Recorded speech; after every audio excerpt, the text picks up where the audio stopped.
Hang keys on hook left of doorway. Unlace boots and place at doorway with toes facing street. Walk upstairs, take off pants, fold and place on the chest of the foot of the bed. These are good for 3 days without dry cleaning. Walk to closet, unbutton shirt, hang on the corner of another empty hanger so it faces out at you when you enter the closet. This is good for 2 days without dry cleaning. Tomorrow is its second day. Walk downstairs and make 2 ham sandwiches on white bread with mayonnaise and 2 individually wrapped slices of cheese. Open 1 can light beer. Hold sandwiches on sheet of paper towel in your left hand and beer in the right hand. Walk to recliner. Recline. Set sandwiches on lap.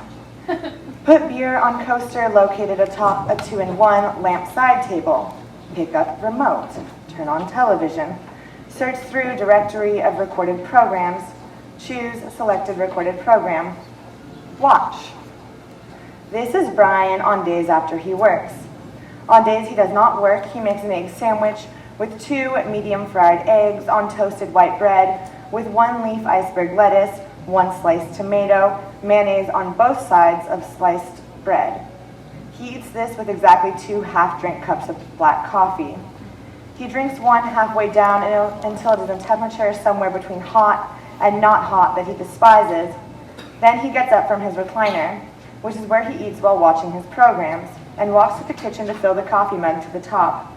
This creates the perfect drinking temperature. He will be able to drink just over half of the contents of the second cup before it reaches said temperature between hot and not hot he despises. On his days off, he will sit in his recliner for almost all hours he is awake. In his recliner, he will first watch the program he has recorded. When he is caught up with the recorded programs, he will switch to real-time television.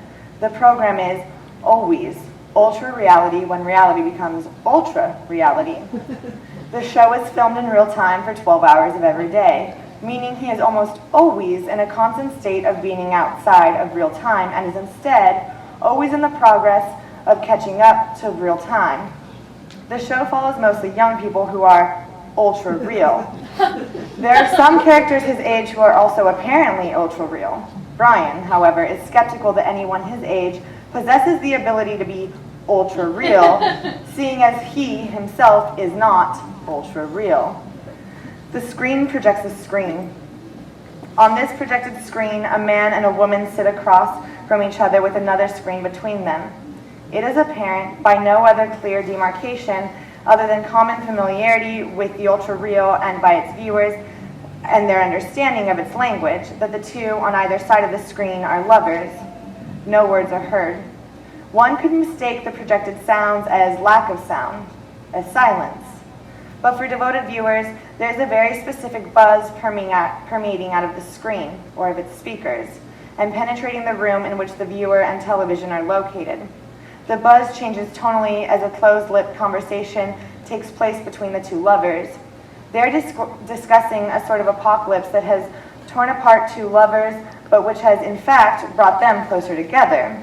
Everything is soft hues except for the eyes and mouths of the lovers, which are both such deep blues that they almost appear on the screen as black blobs moving atop the lovers.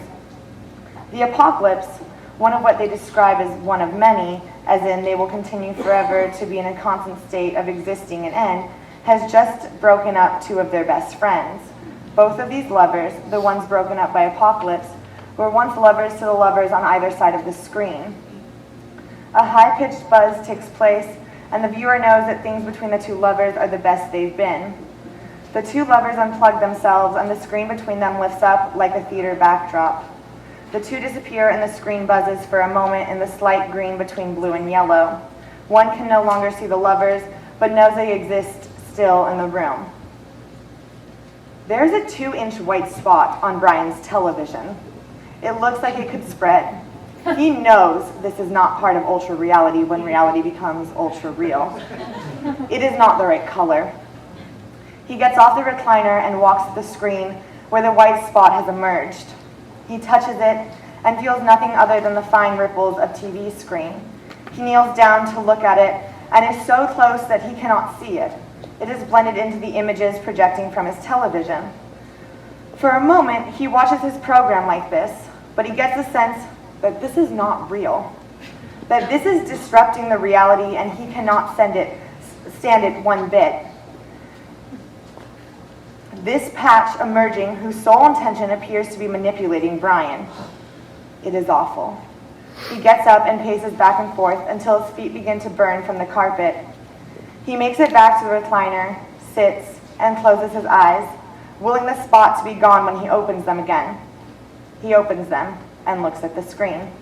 The spot is still there. He can feel sweat about to fall from his upper lip into his mouth. The screen is distorted. Ultra reality is distorted. He can't stand to look at it. He grabs the remote from his 2-in-1 lamp side table and flicks the television off.